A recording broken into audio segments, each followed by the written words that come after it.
Olá pessoal, quando falamos sobre sertão, geralmente as pessoas que moram em regiões metropolitanas, elas não vão se sentir confortáveis. Elas vão falar o seguinte: olha, sertão não é a capital, sertão é longe da capital, algo distante.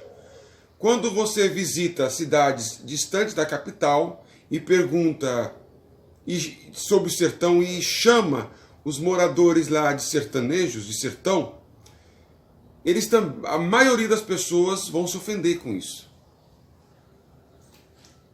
Chega numa cidade, olha, eu estou no sertão. Geralmente as pessoas não recebem como um elogio. Geralmente não. Mas, o que significa sertão e qual é a origem da palavra sertão? Nós temos aqui, pelos alguns estudos, que a sertão ela tem origem em Portugal, em especial fins do século XV.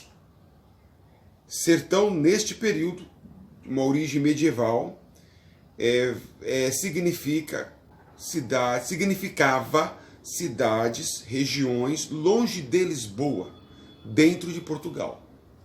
Então, sertão aí significa algo dentro do território português, só que longe de Lisboa. Quando Pero Vaz de Caminha chega ao Brasil, ele escreve uma carta. E nesta carta, ele chama essas regiões, essas terras de sertão.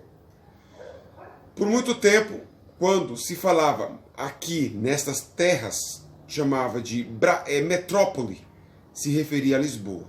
E Lisboa referia aqui de sertão. Sertão, dentro desse contexto, vai significar longe da metrópole. Lugar longe da metrópole. Com o decorrer do tempo, imaginários vão sendo construídos. E criou-se um imaginário que sertão é um local longe do convívio urbano, longe da civilização, em que abriga o fabuloso, abriga lendas, seres misteriosos, pessoas que não conseguem conviver na vida urbana.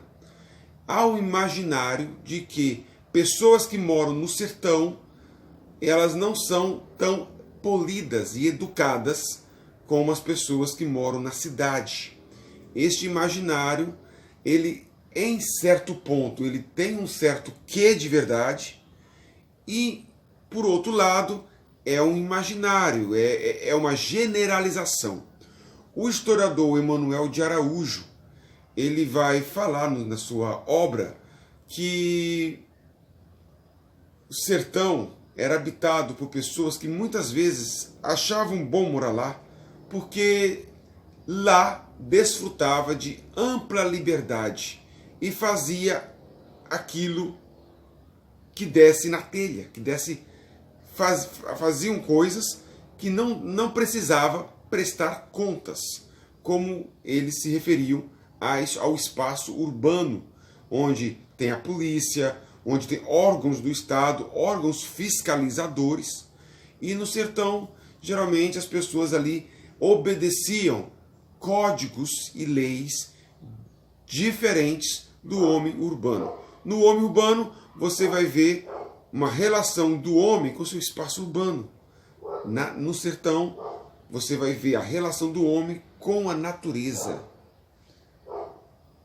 É também comum que nas regiões mais longe da capital se encontrava muita gente fugitiva, realmente, porque lá eles se achavam mais à vontade, escondidos da fiscalização que havia na cidade. Então, este imaginário, ele é, de certa parte, uma generalização, porque ele considera que todo sertanejo é um matuto, é um cara que não é civilizado, e também ele tem um pouco de verdade, porque realmente muitas pessoas que fugiam da polícia, fugiam porque cometiam crimes hediondos, eles iam se esconder no sertão. Ok? Quando nós falamos sobre deserto, e perguntar para qualquer pessoa o que significa deserto. Ela vai imaginar que deserto é algo limpo, sem árvore, sem pessoas, deserto. Mas, lembrando do que o historiador Jacques Le Goff vai falar sobre o deserto, sobre esse imaginário que povoava, que tanto os moradores das vilas, das cidades, com as regiões longe do convívio humano, muitas vezes a floresta, onde a floresta, a natureza, ela tinha todo o imaginário medieval, e era um imaginário mágico, né? O medieval, ele olhava para a natureza, para o sertão, para a floresta, e lá ele imaginava que lá era um espaço habitado por seres misteriosos, espíritos.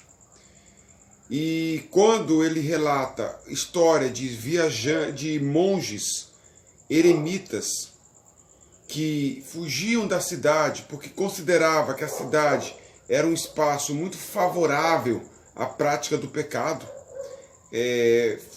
precisava então se ausentar da cidade e buscar um local mais desértico, e ali ele teria uma aproximação melhor com Deus. Também retratado neste sentido, que o deserto, a floresta, era um espaço, era um deserto. A floresta era um deserto. Deserto porque deserto aqui neste imaginário, ele não vai significar o que você está pensando sobre deserto. Algo sem nenhuma casa, sem nenhuma árvore, sem casa, sem água. Não. Ele vai imaginar que o deserto é algo que onde não tem a presença humana. Este imaginário, de certa forma, ele vai acompanhar a chegada dos viajantes naturalistas.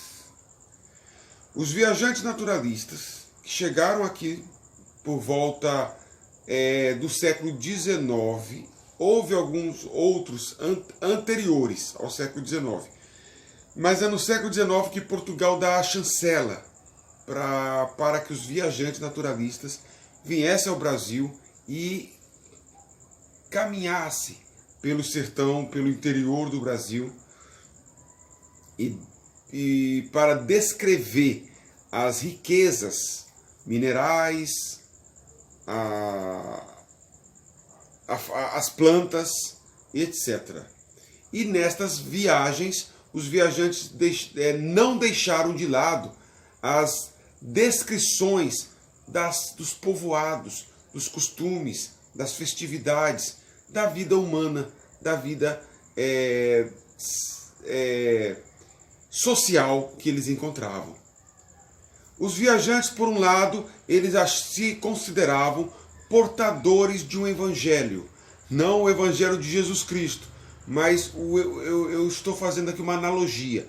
Eles se achavam portadores de uma missão, da missão científica.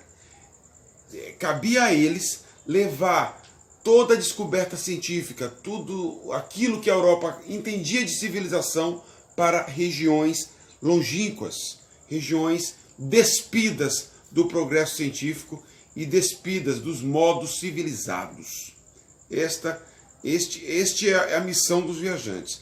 Mas também eles trazem consigo este imaginário também da vida civilizada, vida civilizada versus barbárie, cidade versus rural. Eles têm esse imaginário. E aqui retrata que um deles, Augusto de Saint-Hilaire, houveram outros, mas este aqui é o que eu vou me preocupar com ele. Augusto de Saint-Hilaire, ele faz uma viagem em diversas regiões aqui, diversas províncias, São Paulo, Minas Gerais e Goiás. Antigamente Goiás não era dividido em Tocantins e Goiás, era toda uma região só. E viajando anos muitos anos, ele viajando. Observe que ele chega aqui em 1816 e vai embora do Brasil em 1821.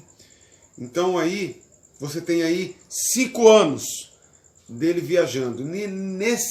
Nesta viagem ele conta as atribulações que ele sofreu, físicas por conta da natureza, do calor, das pragas, pulga, carrapato, até chegar nas cidades onde ele era hospedado. Ele faz descrições de como eram as hospedagens, as pessoas, o convívio humano, e nestas palavras ele deixa relatado: seus habitantes são uma escória desprezível, será substituída pelos construtores de impérios. O que ele quer dizer aqui? Que esses habitantes sertanejos, eles não seriam páreos para conter o avanço científico, o avanço do homem construtor de impérios.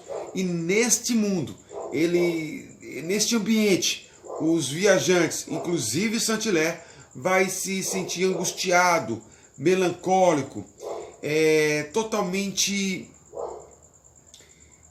angustiado, e essa angústia vai externar nas descrições que eles fazem dos sertanejos, como idiotas, como homens de pequeno parâmetro, né?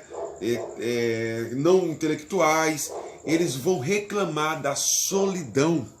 Solidão para o viajante aqui não é também estar sozinho, não é estar sozinho, mas é estar longe do espaço urbano. Logo, eles eram homens da cidade, homens da ciência, eram acostumados a trocar ideias, livros, mas neste ambiente ele se sente totalmente desconectado.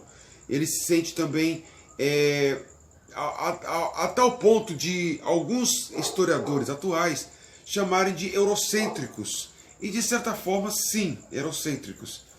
Eles esvaziavam toda a região, toda a população desta região, como se eles não fizessem parte da história, ou como se eles não tivessem a própria história. A história válida é a história do mundo civilizado. Quando ele chega em Vilas Boas de Goiás, depois chamada de Cidade de Goiás, ele vai falar o seguinte: eu cheguei, a cidade de Goiás é como um oásis neste deserto. Deserto aqui é solidão.